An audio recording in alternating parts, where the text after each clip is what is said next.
What I have here is a little piece of a kombucha scooby.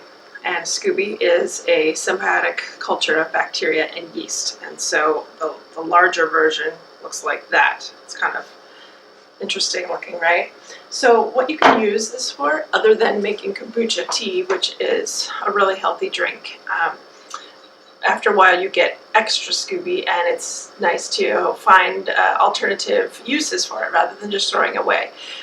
So if you have a garden or know somebody who has a garden, you can use this as fertilizer. Take a small piece and put it in the hole wherever you're planting your plant, or you could, instead of that, you could just chop it up into small pieces like this and throw it in your compost and allow it to compost with your compost bin, and then your garden will be evenly distributed with the benefits of the scooby.